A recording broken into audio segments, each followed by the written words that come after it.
बिस्मिल्लाहिर्रहमानिर्रहीम। अस्सलाम वालेकुम। मैं हूं उमर इनाम और इस वक्त मैं मौजूद हूं सुप्रीम कोर्ट ऑफ पाकिस्तान के बाहर। और इस वक्त जो मेरे साथ शख्सियत मौजूद हैं वो किसी तारुफ की मोहताज नहीं है। ये इमारत, सफ़ेद इमारत जो हमारे अक में आपको नज़र आ रही है, ये वजह शोहरत है सिद्दीक जान की। और सिद्दीक जान कोर्ट रूम नंबर 1 से हमेशा की तरह ख़बरें आप तक पहुँचाते रहे। और ये इमारत उस वक्त शिद्दत, इसकी शोहरत उस वक्त शिद्दत इख्तियार कर गई जब यहाँ चीफ़ जस्टिस बनकर आए मियाँ साकिब निसार। और मियाँ साकिब निसार के चीफ़ जस्टिस बनने के बाद मुल्की सियासत के अंदर इस इमारत का ख़ासा किरदार रहा और ये मरकज़ रही पिछले चंद सालों में मुल्की सियासत की। और इसकी जो शोहरत थी, जो इसकी ख़बरें थी, वो बाहर पहुँचाने में सबसे अहम किरदार और सबसे जो मशहूर किरदार हमारे सामने आया है वो सिद्दीक जान का है। सिद्दीक जान कोर्ट रूम नंबर 1 से आप तक ख़बरें पहुँचाते रहे हैं। तो आज हमने इनको यहाँ बुलाया है कि ये यहाँ आएँ और इनसे चंद हम एक ऐसे सवालात करें इस इमारत के बारे में, इनकी रिपोर्टिंग के बारे में, और चंद एक ऐसे सवालात करें जो इनसे पहले मीडिया पे नहीं पूछे गए और आपने वो सवालात नहीं सुने होंगे। अस्सलाम वालेकुम सिद्दीक साहब, बहुत शुक्रिया। वालेकुम अस्सलाम जी। वालेकुम। अच्छा, ये सुप्रीम कोर्ट है जहाँ से आपने रिपोर्टिंग शुरू की थी।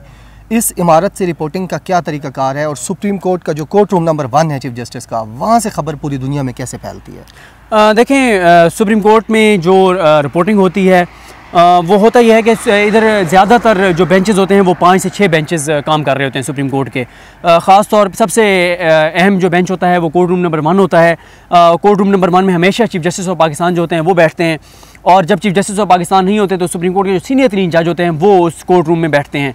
कोर्ट रूम नंबर 1 हो या दीगर अदालतें हों, कोर्ट रूम्स हों, उनके अंदर मोबाइल ले जाने की इजाज़त नहीं है। जो साइलिन आते हैं, जो आम साइल आते हैं, उनका तो ये गेट पे ही जो है वो मोबाइल ले लिया जाता है। लेकिन जो सहाफ़ी होते हैं, जो वकला होते हैं, जब वो कोर्ट रूम में इंटर होने लगते हैं तो वहाँ पे वो बाहर अपना मोबाइल जो है वो जमा करा के अंदर जाते हैं।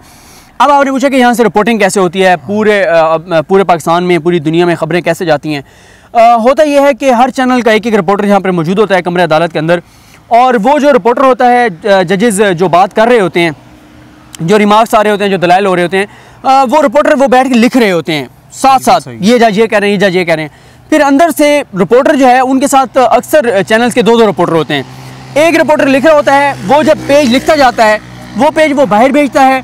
बाहर जो लड़का बैठा होता है वो उसको मोबाइल पर टाइप करता है, टाइप करके वो अपने डेस्क पे भेज देता है चैनल के, वहाँ से वो अपने हेड ऑफिस भेज देते हैं और इस तरह से वो टिकर्स जो हैं वो चलने लग जाते हैं। कुछ रिपोर्टर्स हैं, उन्होंने आपस में एक ग्रुप भी बनाए हुए हैं 5-5, 6-6 के मतलब अगर 6 लोगों का ग्रुप है तो उनमें से एक लिख रहा है, बाकी जो हैं वो कोई उनमें से एक कोर्ट रूम नंबर में है, दूसरे कोर्ट रूम में।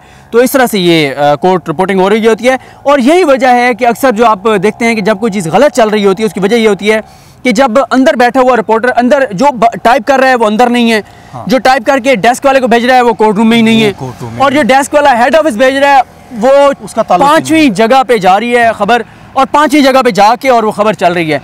और दूसरा, मैं अक्सर एक बात कहता होता हूँ कि सुप्रीम कोर्ट के हवाले से गलत चीज़ें अक्सर इसलिए भी होती हैं कि जो हमारे प्रोग्राम्स हैं, उन प्रोग्राम्स में सुप्रीम कोर्ट के जो रिपोर्टर्स हैं हर चैनल के, उनको नहीं बिठाया जाता। मिसाल के तौर पे वो एंकर बात कर रहा होता है जो एंकर कभी इस कमरे अदालत में आया ही नहीं है, जिसको पता ही नहीं है, वो बैठ के वहाँ पे बात कर रहे होते हैं, उसको ना बैकग्राउंड का पता है, ना स्याको सबाक का पता है। देखें हमारे नाम साहब, होता क्या है, एक केस की समाअत हुई 4 घंटे, बिल्कुल उस 4 घंटों में या वकील बोला या जज बोला, उन 4 घंटों में से जो आप रिपोर्ट कर सके ना चीज़ें, वो 15, 20, 25 मिनट की थी, ऐसा ही, ठीक है। बाकी 4 घंटे उसको पता है जो 4 घंटे कोर्ट रूम के अंदर मौजूद था, उसको चैनल नहीं बिठाते अपने रिपोर्टर को प्रोग्राम के अंदर, उसको बुलाते हैं पॉलिटिकल बंदे को जिसको ना उस केस का बैकग्राउंड पता होता है, ना वो कभी अदालत में आया है, ना वो जजेस को जानता है, ना वो लीगल टर्मिनोलॉजी जानता है। तो उस वजह से चीज़ें हमें बहुत सारी जो है वो गलत चलती हुई नज़र आती हैं। और अगर ये चीज़ें इतनी गलत ना चलती और इतनी स्पेस ना होती तो मेरे जैसा बंदा आपको आज इस तरह से अंधों में काना राजा नज़र ना आ रहा होता। बिल्कुल ठीक है। सिद्दीक जान, आपने सुप्रीम कोर्ट की रिपोर्टिंग कब, कैसे और सुप्रीम कोर्ट की अपनी रिपोर्टिंग के लिए क्यों चुना? मैं जब रऊफ़ क्लासर साहब की टीम में था तो मुझे कभी नहीं अंदाज़ा था कि मैं कोर्ट रिपोर्टिंग करूंगा। तो हुआ ये था कि रऊफ़ क्लासर साहब ने एक बार जब पनामा केस शुरू हुआ तो रऊफ़ क्लासर साहब ने कहा हमारी टीम से, मुझे और किस्मत खान को, कि आप लोग, ये पनामा केस शुरू हो रहा है, पाकिस्तान की सियासत में इसका बड़ा किरदार होगा, बड़ा अहम केस है, मुल्क की ताकतवर तरीन फैमिली का एहतसाब होने जा रहा है, तो आप जाएँ। शुरू में उमर इनाम साहब, ये भी शायद नाजरीन को मैं बताता चलूँ कि क्योंकि आप और मैं शुरू से इस्लामाबाद में इकट्ठे रह रहे हैं, और वो वक्त था जब अपारा में हम एक कमरे में रह रहे थे, और बहुत सारी बातें अभी मैं इस इंटरव्यू में अगर बता दूंगा तो फिर मैं अपनी किताब में क्या लिखूंगा। तो वो हमारे हालात बहुत मुश्किल थे, फिनेंशियल भी और ओवरऑल भी, और सर्दियों के दिन थे, और सराइकी मुसलमानों के लिए सर्दियों में सुबह उठना वैसे बड़ा मुश्किल है। तो सुबह उठ के, लेकिन राना अशरफ साहब जो है हमारे टीम मेंबर, वो हमें लेके आते थे। किस्मत खान, मुझे, आपको भी वो पिक करते थे, उनके पास गाड़ी थी तो वो हमें लेके आते थे।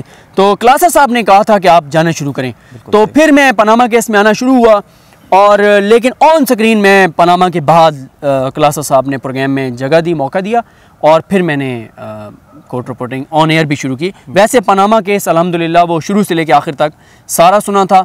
आसिफ अली जरदारी साहब का फेक अकाउंट्स केस वो पहले दिन से आखिरी दिन तक सुना। साकिब निसार साहब का जो जुडिशल एक्टिविज़म था पहले दिन से आखिरी दिन तक, और मुझे तो ये भी एक मेरी काविश रही और कोशिश रही, और उसमें मैं कामयाब भी हुआ कि साकिब निसार साहब लाहौर गए, कराची गए, जहाँ भी गए मैंने वो तमाम केसेस सुने।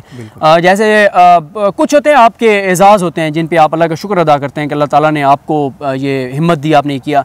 कि आसिफ अली जरदारी साहब का जो मनी लॉन्ड्रिंग केस था फेक अकाउंट्स वाला, उसकी 2 समातें लाहौर में हुई, 2 कराची में हुई, बाकी इस्लामाबाद में हुई। अब जो इस्लामाबाद में हुई उनमें लाहौर और कराची के रिपोर्टर नहीं थे, जो लाहौर में हुई उनमें कराची और इस्लामाबाद के रिपोर्टर नहीं थे, जो कराची में हुई वहाँ पे लाहौर और इस्लामाबाद के रिपोर्टर नहीं थे। लेकिन मैंने अल्लाह का शुक्र है तमाम समातें अटेंड की। कराची भी गया, उस वक्त भी आप साथ थे, मुरीद अब्बास साहब की मेहरबानी हमारी, उन्होंने वहाँ पे मेज़बानी की। शाहिद हुसैन साहब जो आप न्यूज़ में हैं उनके घर हम रहे, और तो कराची में हमने जाके वो सुनी। तो ये अल्लाह का शुक्र है मैंने वो केस पहले दिन से आखिरी दिन तक, मतलब उस केस के आज खुद नोटिस जिस दिन हुआ था उस दिन भी कमरे अदालत में मैं मौजूद था, और जिस दिन उसका आखिरी फैसला सुनाया गया, जिस दिन उसकी नजरसानी पी, वो पूरे का पूरा केस अल्हम्दुलिल्लाह मैंने। ज़बरदस्त, बड़ी अच्छी बात है। हमारी हर बीट के रिपोर्टर की कमिटमेंट ये होनी चाहिए कि उसको अपने उस इदारे से जहाँ से वो रिपोर्ट कर रहा है उसके बारे में हर तरह की मालूमात होनी चाहिए। बिल्कुल, जहाँ भी कोई प्रोसीडिंग उस हवाले से हो रही हो तो उसको जानना चाहिए। लेकिन अक्सर चैनल सपोर्ट नहीं करते रिपोर्टर्स को, और वो फिर मुश्किल हो जाता है। सिद्दीक भाई, आपका जो यहाँ पे पहला दिन था उसके बारे में बताएं, कैसे आप पहुँचे? क्योंकि पहले दिन तो नहीं पता होता कि रास्ता कौन सा है, यहाँ पे तरीक़ाकार क्या है और क्या रिपोर्ट करना है, कैसे वो, क्योंकि राना साहब पहले आते थे, एक तो उनकी वजह से कुछ आसानी हुई। अलबत्ता वो दिन बहुत मुश्किल थे, क्योंकि कमरा अदालत अक्सर कोर्ट रूम नंबर 2 में वो समात होती थी, क्योंकि उस वक्त कोर्ट रूम नंबर 2 या 3 में होती थी, और 2 या 3 में इसलिए होती थी कि उस वक्त पहले तो शुरू में अनवर ज़हीर जमाली साहब थे, तो उस वक्त तो कोर्ट रूम नंबर 1 में हुई, जब पहले शुरू हुई। फिर अनवर ज़हीर जमाली साहब रिटायर हो गए, फिर 1 जनवरी को साकिब निसार साहब आए, तो फिर उन्होंने जो बेंच बनाया वो खोसा साहब की सरबराही में बनाया था। तो जब खोसा साहब की सरबराही में बना था तो उस वक्त खोसा साहब का जो कोर्ट रूम नंबर होता था वो कोर्ट रूम नंबर जो है वो 3 होता था। तो क्योंकि 1 जो था साकिब निसार साहब का था, सॉरी 2 होता था, साकिब निसार साहब के बाद क्योंकि खोसा साहब थे तो 2 होता था, तो 2 होता था, कभी 2 में समात होती थी। और तो इसलिए फिर वो कमरा अदालत बहुत छोटा है, खचाखच भरा हुआ होता था, बहुत मुश्किल होता था। ऐसे हालात होते थे कि आप अंदर खड़े होते थे, कोई सांस भी ऊंचा लेता था तो आप नहीं सुन पाते थे जजेस के रिमार्क्स, क्योंकि कमरा अदालत खचाखच भरा हुआ होता था, बहुत लोग होते थे। बहुत से मुराद यह कि 150 से 200 लोग टोटल होते थे, तो इतना बड़ा केस था। लेकिन ये पूरा केस जो है, अगर आप लिस्ट बनाए जिन्होंने पहले दिन से आखिरी दिन तक सुना था, तो वो 40 से 50 होंगे, इससे ज़्यादा नहीं होंगे जिन्होंने ये पूरा सुना। बहुत कम। तो लेकिन कुछ नए आते थे, कुछ पुराने आते थे, तो वो 150-200 लोग होते थे, तो बड़ा मुश्किल होता था। तो लेकिन ये है कि टफ ज़रूर था। लेकिन आपकी पहली स्टोरी कौन सी थी जो आपने प्रोग्राम मुकाबिल में ब्रेक की थी?